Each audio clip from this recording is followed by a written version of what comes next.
Kali ini kita melakukan penelitian atau etnografi ke arah timur, yaitu di Ruteng, Reo, dan Labuan Bajo, atau daerah Tapal Kuda yang kita kenal sebagai Manggarai bagian barat. Kenapa di situ? Di situ terdapat sebuah komunitas diaspora, macam-macam diaspora di situ. Ada dari Jawa, ada dari Padang, ada dari berbagai daerah di Indonesia. Mereka datang ke situ untuk melakukan perjumpaan-perjumpaan sosial dan kebudayaan. Salah satu yang menarik kami adalah diaspora Muslim Bima yang pergi ke situ dengan berbagai macam motif. Kemudian mereka membentuk sebuah komunitas. Mereka datang dari daerah asalnya dengan identitas-identitas asal, lalu mereka bertemu dengan masyarakat setempat dan masyarakat-masyarakat lain yang ada di situ yang berasal dari berbagai daerah, lalu mereka melakukan atau mengalami perjumpaan-perjumpaan kebudayaan. Mereka mengalami pertukaran kebudayaan satu sama lain, mereka saling menyerap nilai, saling beradaptasi, bahkan saling berkontestasi satu sama lain. Ketika masuk ke Ruteng, kami langsung bisa bertemu dengan orang-orang Bima dan juga orang-orang lain. Orang-orang Bima biasanya kita bisa ketemu mereka di pasar, karena orang-orang Bima banyak yang berprofesi sebagai pedagang. Biasanya komoditi yang mereka dagangkan adalah komoditi-komoditi yang mereka bawa dari Bima, seperti bawang dan hasil-hasil bumi yang lain. Di pasar itulah tempat mereka untuk bertemu satu sama lain, dan secara alamiah mereka melakukan pertukaran-pertukaran dan pertemuan-pertemuan kebudayaan. Jadi pasar itu adalah salah satu site atau tempat di mana kultur atau budaya itu mengalami pergulatan, mengalami pertemuan, atau bahkan perbenturan satu sama lain. Misalnya, di sisi sebelah sini orang Bima berdagang sembako, terutama hasil-hasil bumi yang menjadi bagian dari persembakoan itu seperti bawang dan seterusnya. Di sisi sana, orang lokal itu menjual komoditi-komoditi yang lain, misalnya daging, ada daging sapi, ada daging ayam, dan ada daging babi. Di sini uniknya, menarik pergulatan atau pertemuan kebudayaan. Jika hal itu ada di Bima, pasar di Bima itu campur aduk antara hal-hal yang oleh satu suku, oleh satu etnik, atau oleh satu komunitas dilarang, kemudian ada suku lain yang mendukung, maka mungkin akan melahirkan sesuatu yang riak-riak di dalam kebudayaan. Tetapi di situ seperti kehidupan berjalan normal-normal saja. Ini berarti bahwa pertemuan dan adaptasi kebudayaan itu berlangsung sedemikian intens. Mungkin dulu ada hal-hal yang membuat pertemuan ini menjadi ganjalan-ganjalan, tetapi lambat laun terjadi proses adaptasi, saling memahami satu sama lain, dan itu terjadi di masyarakat yang kita temukan di Ruteng.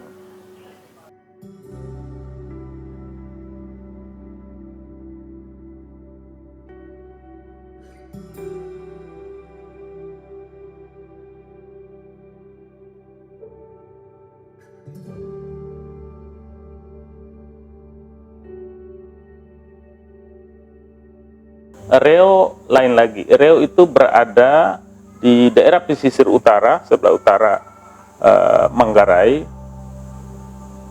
daerah pelabuhan, daerah bandar. Nah, di situ diisi atau dihuni oleh orang-orang Bima. Jadi orang-orang Bima yang datang ke situ sudah lama, sejak masa kerajaan, bahkan pada masa kesultanan sampai sekarang.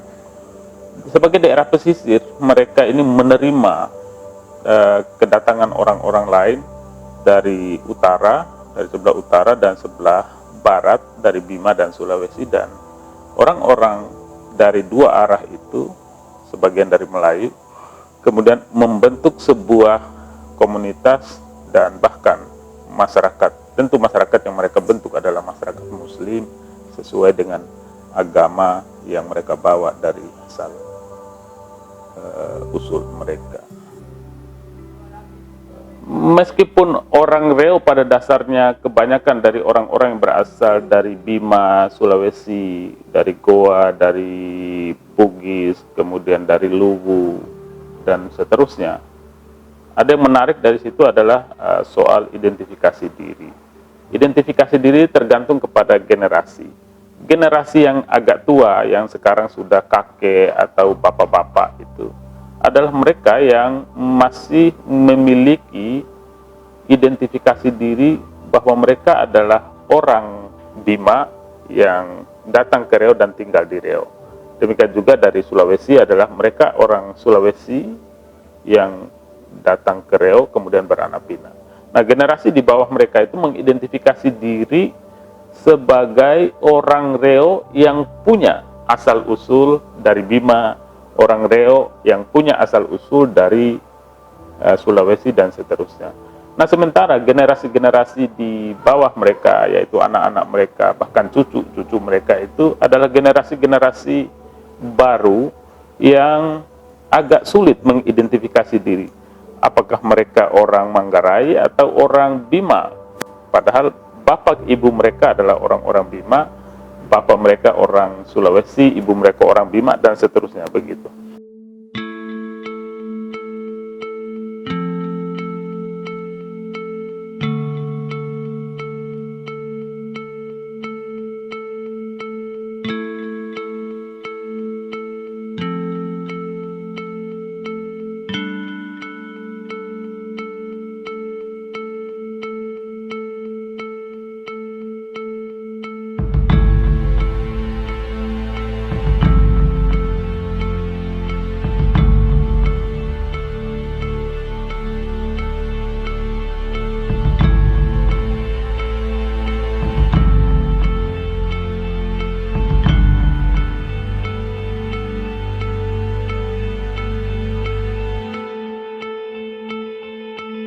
Dari Riau kita bergeser ke atas lagi, dari Ruteng kita ke arah barat sedikit, kemudian agak masuk ke Bedang. Di situ ada sebuah situs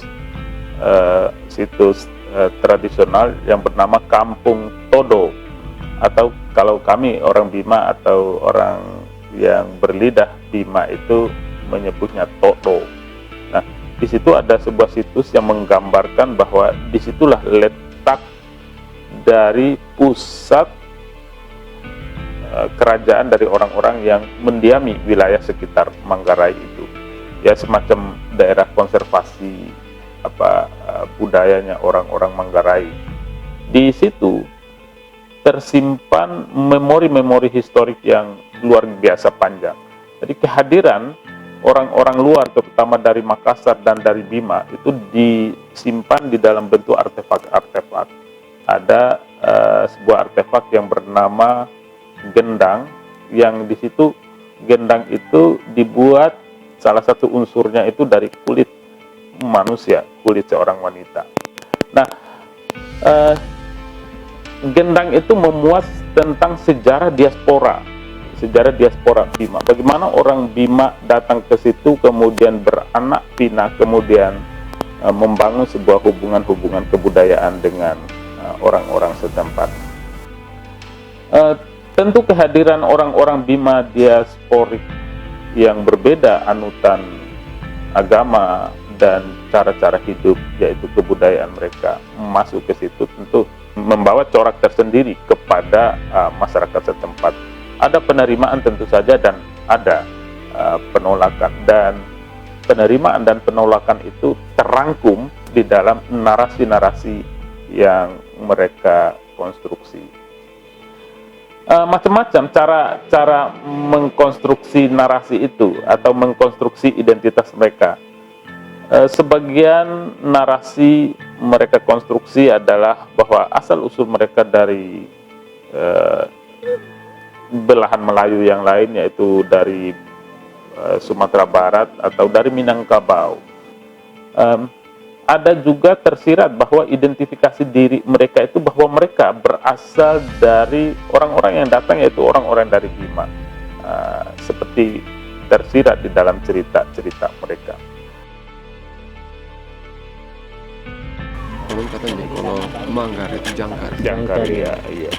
Rai itu Lari. Iya. Jadi Manggarai itu jangkar lari. Iya. Jangkar itu ada di sana. Ada di sana. Oh, ada. Ada.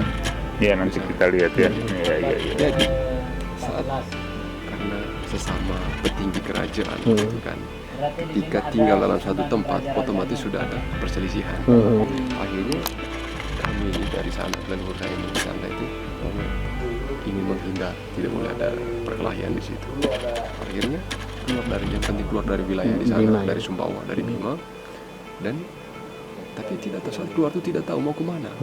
Nah, jadi saat di dalam kapal kayu ini, satu keluarga itu diskusi, petinggi-petinggi diskusi, dia bilang kita ini kemana?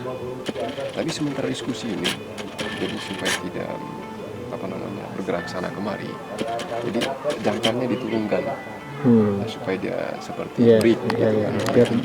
Jadi tanpa sepengetahuan mereka Lari. jangkar ini lari Karena arus ini kan? lari ya Harusnya saat kencang. mengarahkan mereka untuk menepi dan menepi di luar loka kosong, belum ada orang di sana. Belum ada orang begitu, dan menepi di sana dan tinggal di luar loka begitu, dan itu tidak lama juga di sana karena dia berada di ruang yang terbuka, jadi orang-orang bisa melihat.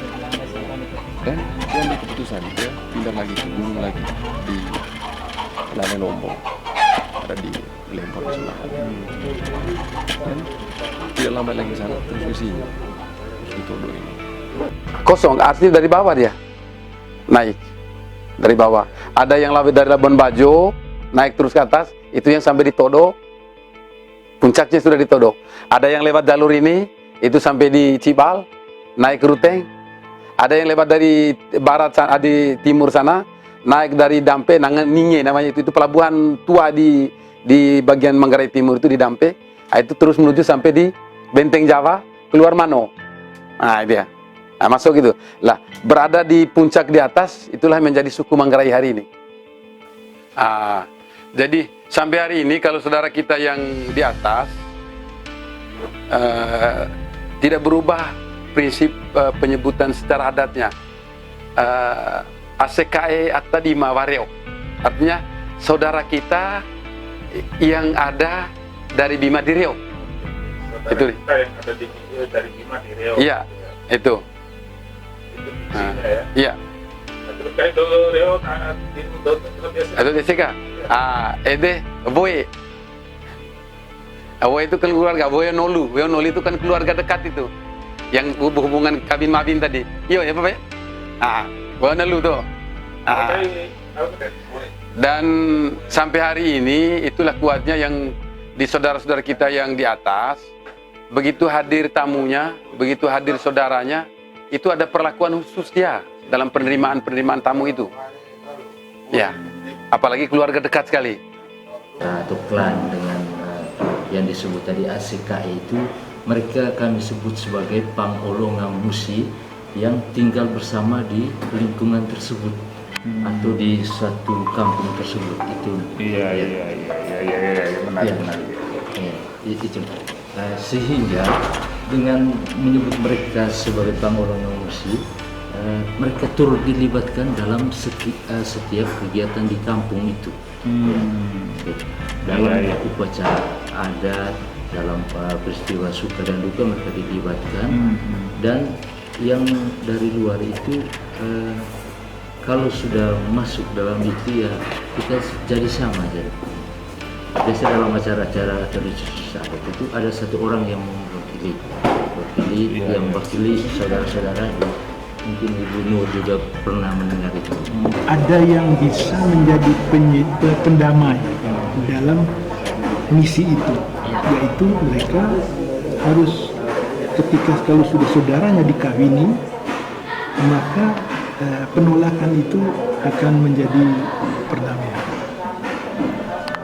artinya bahasanya bagaimana, bahasa akademisnya. Tetapi intinya kalau kasarnya itu setelah saya saudaranya dia dikawini, maka dia jadi saudara, dia jadi keluarga.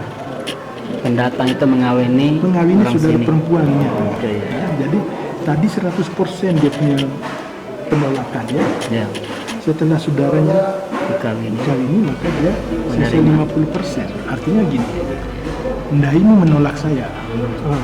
Tapi saudara Ndaim punya saudara, saya nikah. Mencawa saya nikah. Ya, ya. Cumpu dua Bu Ade itu cumpu dua kecemburuan. Sudah Jadi keluarga. jadi keluarga. Ini yang dipakai sehingga, tetapi dalam memilih gadis itu juga tidak sembarang gadis oleh kedatangan utusan dari Bima itu, maka ada istilah di sini itu adalah gadis cantik Manggarai atau molas Manggarai. Bidadari Manggarai. Molas Manggarai. Molas.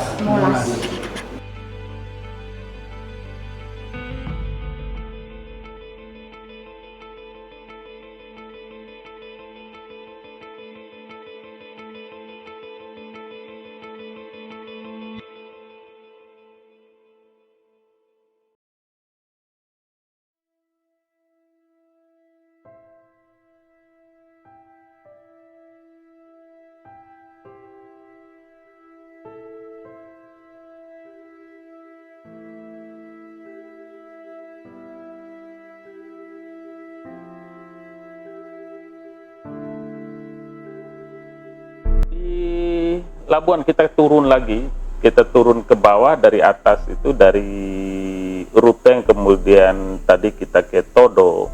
Maka kalau kita turun lagi ke daerah pesisir di bagian barat, yaitu Labuan Bajo, di situ kita temukan sebuah masyarakat yang sangat multikultural, sangat kota, sebagai sebuah daerah pariwisata premium gitu. Jadi kehidupan di situ begitu multikultural, beragam, dan sangat kosmopolit.